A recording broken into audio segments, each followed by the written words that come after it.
નમસ્કાર મિત્રો, education with Jignesh ચેનલમાં તમારું સ્વાગત છે ને હું છું જિજ્ઞેસ.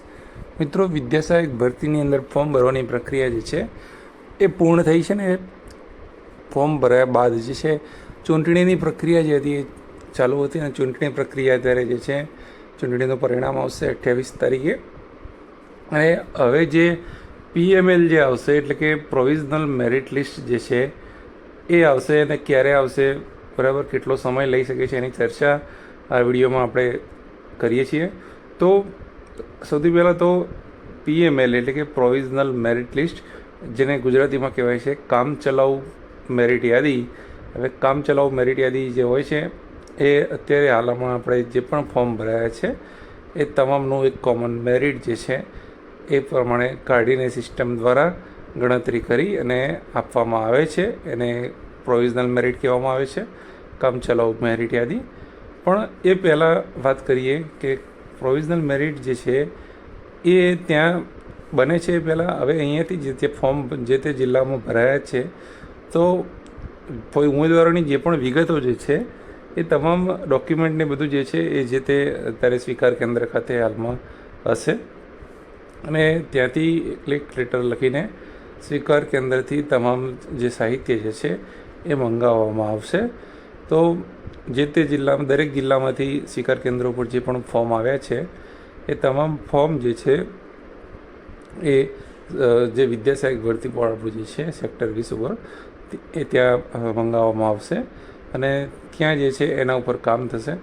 હવે ત્યાં આપણને શું છે કે 3 વખત ચેકિંગ આપણે વાત કરી હતી, પેપરમાં પણ આપણે જોયું હતું કે એક ઉમેદવાર જે છે એના જે પરિણામ પત્રકો જે રહ્યા, તમામ માર્કશીટો જે રહી એ બધાનું ચેકિંગ જે છે એ વારંવાર જે થતું હોય છે. તો એકવાર સ્વીકાર કેન્દ્ર ઉપર તો બધું ચેક થયું જ છે, તો ફરીથી પાછું ત્યાં જે છે એ બધું ચેક થશે, તમામ ડોક્યુમેન્ટ ફરીથી ચેક થશે અને એક કાચું મેરિટ લિસ્ટ જે છે એ તૈયાર કરવામાં આવશે. તો એને PML પણ કહે છે. તો એ વાત કરી કે ક્યારે આવશે, તો સમયની વાત કરીએ તો આપણે તો સમયમાં એવું છે તો સૌથી વધારે સમય જે ભરતી પ્રક્રિયામાં જે વસ્તુ માટે લાગતો હોય તો ફોર્મ ભર્યા બાદથી પ્રોવિઝનલ મેરિટ આવવા સુધીનો જે સમય હોય છે આ સમય જે છે સૌથી વધારે હોય છે. અને આ સમય દરમિયાન ઉમેદવારોને પણ ઘણી બધી જે છે એ ઉતાવળ હોય છે અને એ સમય એવો હોય છે કે આપણે રાહ જોઈ નથી શકતા કે અને ત્યાં પણ એવું પણ લાગે છે કે ખરેખર અમુક ટાઈમે તો એવું થઈ જાય કે ક્યારે આવશે, કારણ કે સમય એટલો 2 થી 2.5 મહિના જેટલો સમય લાગે છે. આ સાચી વાત જ છે, કેમ કે ગઈ ભરતીની હું તમને વાત કરું તો ગઈ ભરતીમાં જ્યારે વિદ્યા સહાયકના ફોર્મ જ્યારે નવેમ્બર મહિનામાં ભરાયેલા હતા તો નવેમ્બર મહિનામાં ફોર્મ ભરાયા અને ત્યારબાદ નવેમ્બર મહિનો અડધો હતો, પછી ડિસેમ્બર, જાન્યુઆરી અને છેક 20 ફેબ્રુઆરી એ જે છે એ 20 ફેબ્રુઆરીના રોજ જે છે એ આવેલું હતું પ્રોવિઝનલ મેરિટ લિસ્ટ. એટલે તમે જોઈ શકો છો કે 3 મહિના જેટલો સમય લઈ લીધો હતો એ ખાલી પ્રોવિઝનલ મેરિટ લિસ્ટ બનાવવા બાબતમાં.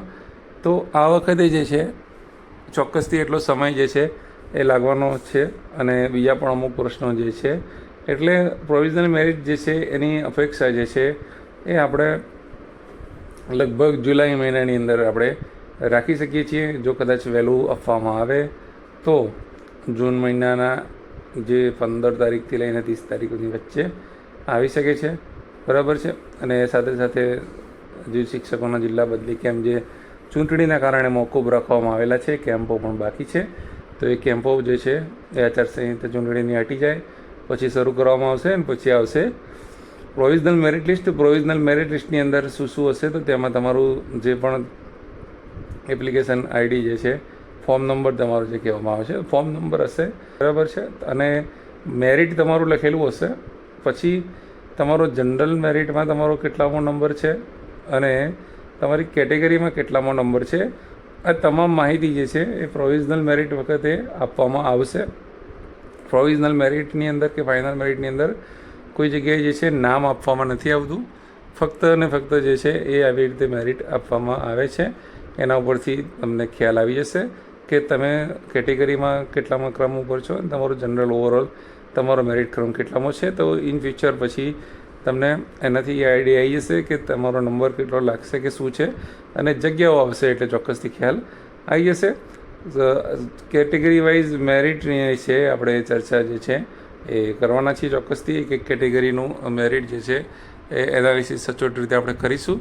પીએમએલ આવશે એ બાદ આપણે એ વસ્તુ કરીશું, અને એ પહેલાં પણ જે છે એક અંદાજિત આંકડો શું રહી શકે, કેટલી જગ્યાઓ આવી શકે, અને એ બધી બાબતની ચર્ચા જે છે એ આપણે હવે કરવાના છીએ. તો વેકેશન જે છે એ પડવાનું છે, અને હવે વિડીયો જે છે એ આપણા વચ્ચે અમુક ટાઈમ સમય મળતો નહોતો, અને એ ચૂંટણીની ડ્યુટીમાં હતા એટલે હમણાં 2-3 દિવસ જે છે એ સ્ટોપેજ જેવું હતું. તો હવે રેગ્યુલર વિડીયો જે છે આપણી ચેનલ ઉપર આવવાના છે વિદ્યાસહાયક ભરતીને લગતા વેકેશનમાં. અને કોઈ પણ ઉમેદવારને કોઈ પણ પ્રકારનો પ્રશ્ન હોય તો એ પ્રમાણે શેર કરી શકે છે. તો એ બાબતનો જે છે એ વિડીયો તમામને લાગુ પડતો હોય તો આપણે બનાવીને મૂકીશું. અને ખાસ વાત કરીશું કે વેરિફિકેશનની વાત છે જે જાતિ વેરિફિકેશન, કાસ્ટ વેરિફિકેશન જેને કહી શકાય, એ કાસ્ટ સર્ટિફિકેટનું વેરિફિકેશન જે ઉમેદવારોનું થશે, જે એસસી, એસટી અને ઓબીસીના જે મિત્રો જે છે, આ 3 કેટેગરીનું કાસ્ટ વેરિફિકેશન જે છે એ થશે. અને કાસ્ટ વેરિફિકેશનમાં ઘણી બધી મૂંઝવણો હોય છે, તો એ તમારે મૂંઝવણો તમારી અમુક વ્યાજબી હોય છે. આપણા યુટ્યુબ ચેનલ ઉપર 3 કેટેગરી માટેના વિડીયો બનાવેલા છે, બરાબર. એક વિડીયો જે છે એસસી અને એસટી માટેનો બનાવેલો છે, એની અંદર બંને કેટેગરીના મિત્રો કાસ્ટ વેરિફિકેશન માટેનું જે પણ પ્રશ્ન હોય તો એની અંદર તમને સવાલના જવાબ મળી જશે. તો અત્યારથી જે છે એ તમે પ્રોસેસમાં રહેજો. ઓબીસીના મિત્રો માટે પણ આપણે એક વિડીયો બનાવીને મૂકેલો છે, બરાબર છે. અને ફરીથી પણ આપણે નવા સાથે એક વિડીયો એના શેર કરીશું આપણી ચેનલ ઉપર કે કાસ્ટ વેરિફિકેશન બાબતે શું ધ્યાન રાખવું. અને ઘણા બધા મિત્રો જે હોય છે એ સોગંદનામા બાબતે બહુ કન્ફ્યુઝ હોય છે, એટલે કે શામાં સોગંદનામું કરાવવું, શું કરવું, નામ મિસમેચવાળા પણ બહુ બધા ઉમેદવારો હોય છે જે મેસેજ અને કોમેન્ટો આવતી હોય છે. તો આ વિડીયોની અંદર તમારે કોમેન્ટ કરવાની છે, અને જે કંઈ પણ તમારો વ્યક્તિગત પ્રશ્ન હોય આ વિડીયોની અંદર કોમેન્ટ કરજો. નેક્સ્ટ વિડીયો આપણે બનાવીશું કે આ વિડીયોમાં જે પણ કોમેન્ટો આવે છે એ કોમેન્ટોના જવાબ ઉપર આપણે વિડીયો બનાવવાના છીએ. તો તમામ મિત્રો આ વિડીયોની અંદર કોમેન્ટ જરૂરથી કરજો કે તમારો કોઈ પણ પ્રશ્ન હોય, મેરિટને લગતો પ્રશ્ન હોય, તમારા જાતિ પ્રમાણપત્રને લગતો પ્રશ્ન હોય, કે બીજો કોઈ પણ તમારો વહીવટી પ્રશ્ન હોય તો આની ઉપર તમે કોમેન્ટ કરી શકો છો. એના પર ચોક્કસથી આપણે ચર્ચા કરીશું અને રેગ્યુલર જે છે અપડેટ તમને આપતા રહીશું. તો ઘણા મિત્રો એવા છે કે જે ચેનલ ઉપર આવ્યા છે પણ આપણી ચેનલને હજુ સુધી સબસ્ક્રાઈબ નથી કરી, તો ચેનલને ચોક્કસથી સબસ્ક્રાઈબ કરી લેજો. વિડીયોને લાઇક કરવાનું ભૂલતા નહીં, શેર કરવાનું ભૂલતા નહીં. જય હિન્દ, જય ભારત, થેન્ક યુ.